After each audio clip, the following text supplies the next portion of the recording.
ایک مرتبہ حضرت سیدنا عمر فاروق رضی اللہ تعالیٰ عنہ کی مجلس شورا کے اندر ایک بحث چھڑ گئی، آپس میں مذاکرہ ہونے لگا، آپس میں تقوی کے موضوع پر کہ تقوی کسے کہتے ہیں۔ تو ہر ایک نے اپنی اپنی تعریف بیان کی، کیونکہ سب صحابہ کرام کی جماعت تھی اور ان میں کوئی غیر اہم نہیں تھا، اور ان میں سے ہر ایک کی بات کی ایک اپنی اتھینٹسٹی تھی، اور ہر ایک نے اپنے اپنے اعتبار سے تقوی کی تعریف کی۔ اس دوران حضرت ابی بن کعب رضی اللہ تعالیٰ عنہ یہ بڑے معاملہ فہم ذہین اور بہت متقی و پرہیزگار اور بہت بڑے عالم تھے۔ صحابہ تو ویسے ہی سارے بڑے عالم تھے، لیکن ان کے بارے میں رسول اللہ صلی اللہ علیہ وسلم نے ارشاد فرمایا کہ اقرہوہم ابی بن کعب، کہ تم میں سب سے زیادہ جو عالم ہے، یہ ہر صحابی کی اپنی، ہر پھول کی اپنی خوشبو ہے، لیکن بعض صحابہ کو نبی پاک صلی اللہ علیہ وسلم نے کچھ خاص چیزیں، خاص خطاب اور خاص ناموں سے پکارا، خاص اعزاز عطا فرمائے۔ تو ابی بن کعب کے بارے میں فرمایا کہ یہ بہت زیادہ علم والے ہیں، بہت زیادہ تدبر اور ان کے اندر بہت زیادہ فہم پایا جاتا ہے۔ باقی صحابہ اپنی اپنی تعریف پیش کر رہے ہیں، یہ خاموش بیٹھے ہیں۔ امیر المومنین حضرت عمر فاروق رضی اللہ تعالیٰ عنہ نے فرمایا ابی ابن کعب آپ بھی کچھ بیان کریں، تقویٰ کی کیا تعریف ہے، تقویٰ کسے کہتے ہیں، کیونکہ یہ چھوٹی چیز تو ہے نہیں ہے، اور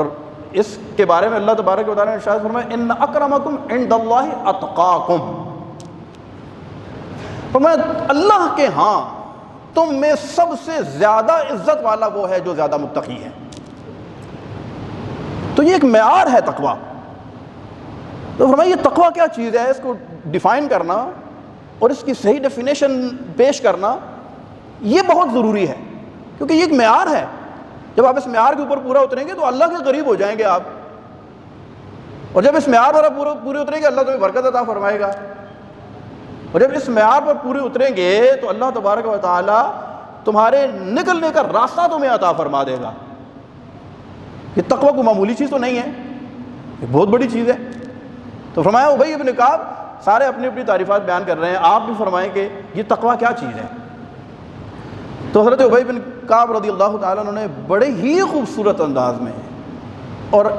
ایسے الفاظ کے ساتھ اور ایسی مثال کے ساتھ تقوی کو انہوں نے اس کی تعریف کی کہ یوں سمجھے کہ ایک انتہائی پڑھا لکھا بندہ اور انتہائی ان پڑھ جاہل قسم کا بھی بندہ ہو تو اس کو بڑی آسانی سے سمجھ آ جاتی ہے۔ صحابی رسول کی مثال دیکھیے گا آپ ذرا۔ حضرت ابی بن کعب رضی اللہ تعالیٰ عنہ ارشاد فرمانے لگے کہ تقویٰ یہ ہے کہ بندہ ایک خار دار جھاڑیوں سے بھرپور کسی جنگل بیابان میں ہے اور اس نے اپنے دامن کو بچاتے ہوئے اس جنگل سے گزر جانا ہے، یہ تقویٰ ہے۔ تقویٰ کیا ہے؟ فرمایا ایک جنگل ہے، افریقہ کے جنگل آپ مثال لے لیجیے میں سمجھانے کے لیے، یہ ساؤتھ امریکہ کی طرف آپ دیکھیں اتنے گھنے جنگل ہیں، وہاں پر درختوں کے اوپر سے سانپ لٹک رہے ہوں گے، اور خاردار جھاڑیوں کا عالم یہ ہے، راستہ نہیں ہے گزرنے کا، لیکن بندے نے گزرنا ہے۔ اب اس میں اندھا دھند شترے بے مہار کی طرح اگر وہ بھاگے گا تو کیا کرے گا، یا تو کسی موذی جانور کا شکار ہو جائے گا، یا اس کے کپڑے جھاڑیوں کے اندر الجھ جائیں گے، یا وہ زخمی ہو جائے گا، گر جائے گا۔ فرمایا کہ ایک جنگل بیابان کے اندر بندہ موجود ہے اور بندے نے اس کو کراس کرنا ہے۔ اب اس کے کپڑے بھی سلامت رہیں، اس کا جسم بھی سلامت رہے، اس کو کوئی نقصان بھی نہ پہنچے، خیر و عافیت کے ساتھ وہ بچتے بچاتے اس جنگل کو عبور کر جائے، یہ تقویٰ ہے۔ تو فرمایا یہ تقویٰ جب تمہارے اندر آ جائے گا، یہ تقویٰ، تو پھر اللہ تبارک و تعالیٰ زمین و آسمان کے برکت کے دروازے تمہارے منہ پر کھول دے گا۔ ایھا الذین آمنوا اتقوا اللہ حق تقاتہ، اے ایمان والو اللہ سے ایسے ڈرو جیسے ڈرنے کا حق ہے، یعنی ایسا تقویٰ اختیار کرو جیسا تقویٰ اختیار کرنے کا حق ہے۔ اور ہم نے بچتے بچاتے اپنے آپ کو اس دشوار گزار راستے سے گزرنا ہے کہ جس کے آس پاس، جس کے راستے میں رکاوٹیں ہی رکاوٹیں ہیں۔ اب اس تناظر میں اگر ہم دیکھیں تو ہمیں یہ پتہ چلتا ہے کہ خالی ہم اگر یہ کہیں کہ ہم استغفر اللہ پڑھتے رہے اور ہم آئندہ پریکٹیکل لائف کے اندر اپنا کوئی کردار ادا نہ کریں اور ہر طرح کی جائز و ناجائز چیز کی پرواہ کیے بغیر زندگی گزاریں۔ تو من حیث القوم ایک بات یاد رکھیے گا، یہ اللہ کا قانون ہے کہ من حیث القوم ہماری حالت کبھی نہیں بدلی جائے گی۔ انڈیویجولی انفرادی طور پر تو یہ ایکسیپشنز موجود ہیں، یہ استثناء ہے۔ جیسے مثال کے طور پر ایک بندہ ہے، اس کا باپ ارب پتی ہے، اب وہ بڑا ہوگا تو اس کو پیسہ مل جائے گا، وہ نواز دیا جائے گا اس کو، کیونکہ اس کے باپ کی دولت تھی، وہ مزے کر رہا ہے۔ انفرادی طور پر آپ کی کسی خاص آپ کے اندر کوئی ایسی خصوصیت ہے جس سے کوئی متاثر ہو کر آپ کو نواز دیتا ہے، بھئی میری کوئی بات آپ کو کلک کر جاتی ہے، ٹھیک ہے، آپ کہتے ہیں جی مفتی صاحب یہ بات آپ نے بڑی مجھے کلک کی ہے، اس نے میری زندگی بدل دی ہے۔ میں مثال دے رہا ہوں آپ کو، یا آپ کی کوئی بات کسی کو کلک کر جاتی ہے، آپ کو بہت اچھی جاب مل جاتی ہے، آپ کو کوئی بندہ کینیڈا کا ویزا ایشو کر دیتا ہے کہ دے یار آپ جیسے بندے کی مجھے تلاش تھی، اب راہ چلتے ہوئے مجھے آپ سے ملاقات ہوگی، آپ کی یہ خصوصیت جو ہے نا یہ بڑی مجھے کلک کی ہے اور میں تمہیں کینیڈا کا ویزا دیتا ہوں مثال کے طور پر۔ تو انڈیویجولی انفرادی طور پر تو یہ ایکسیپشنز موجود ہوتی ہیں، یہ استثناء موجود ہے کہ آپ کو کوئی بندہ نواز دے راہ چلتے ہوئے، یا آپ خاندانی طور پر رئیس ہیں، آپ کو پیسہ دولت آپ کو مل گئی ہے۔ لیکن ایک بات یاد رکھیے گا کہ من حیث القوم جب تک ہم کچھ کریں گے نہیں، یہ لاڈ ہمارے ساتھ کوئی بھی نہیں کرے گا کہ ہمیں راہ چلتے ہوئے نواز دے، یہ ہمارے ساتھ مہربانی کوئی بھی نہیں کرے گا کہ یار اس قوم کی حالت بڑی خراب ہے چلو اس کو نواز دیا جائے۔ ان اللہ لا یغیر ما بقوم حتی یغیروا ما بانفسہم، خدا نے آج تک اس قوم کی حالت نہیں بدلی، نہ ہو جس کو خیال خود اپنی حالت کے بدلنے کا، جس کو خود اپنی حالت کے بدلنے کا خیال نہ ہو نا، اور جو قوم اپنے آپ کو بدلنے کی کوشش کیے بغیر کہے کہ اللہ تبارک و تعالیٰ اس کو بدل دے گا اور اللہ کی رحمتوں کا نزول ہوگا، تو ایسا نہیں ہوتا۔ یعنی جو قوم بددیانتی نہیں چھوڑ سکتی، چوری نہیں چھوڑ سکتی، جھوٹ نہیں چھوڑ سکتی، دھوکہ دہی نہیں چھوڑ سکتی، کرپشن نہیں چھوڑ سکتی، جو قوم اپنے فرض کو فرض نہیں سمجھتی، جو قوم اپنے فرض کو نہیں نبھاتی، جو قوم فرض شناس نہیں ہے، یاد رکھیں کہ اللہ تبارک و تعالیٰ اس قوم کی حالت کبھی بھی نہیں بدلے گا۔ ہم جتنے مرضی متقی پرہیزگار ہو جائیں، ہم یہ کہ ہم بڑے سارے لوگ تہجد پڑھنے لگ جائیں تو ہماری حالت بدل جائے گی، ایسا کبھی بھی نہیں ہوتا۔ خود نبی پاک صلی اللہ علیہ وسلم کی زندگی اٹھا کر آپ دیکھیں، آپ طائف میں گئے، پتھر کھائے، اگرچہ بظاہر اس کا رزلٹ کچھ نہیں نکلا، لیکن آپ نے محنت نہیں چھوڑی۔ مکے کے اندر کون سا ظلم تھا جو آپ پر نہیں کیا گیا،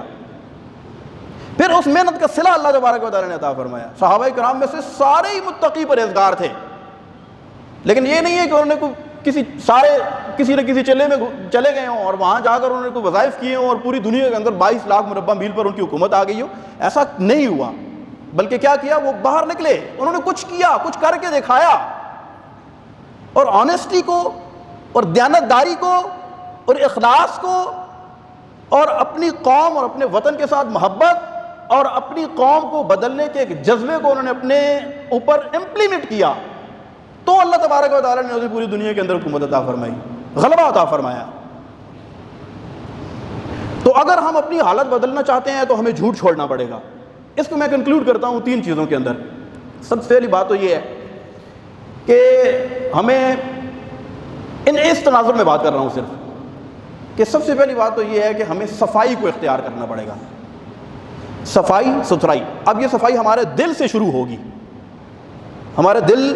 ہمارے جسم، ہمارے گھر، ہمارے گلی محلے، پھر ہمارے وطن، ہمارے شہر، ہمارے صوبے، اس صفائی کو اختیار کرنا پڑے گا۔ اور دوسری چیز ہے وقت کی پابندی، یعنی جس وقت پہ جو کام ہم نے کرنا ہے اس وقت کے اوپر ہم نے اس کام کو سر انجام دینا ہے۔ اور تیسری چیز ہے ڈسپلن۔ ڈسپلن کو جب تک ہم اختیار نہیں کریں گے ہم بہتری کی طرف نہیں جا سکتے ہیں۔ اور میری بات یاد رکھیے گا کہ یہ جو چیزیں ہیں نا، اب جیسے اب اگر مجموعی طور پر ایک دیکھا جائے تو ہم کہتے ہیں کفار قوم نے بہت زیادہ ترقی کر لی، اور واقعی بات بھی ٹھیک ہے، کیونکہ اللہ کسی کی محنت کو ضائع نہیں کرتا، اگرچہ وہ کافر ہی کیوں نہ ہو۔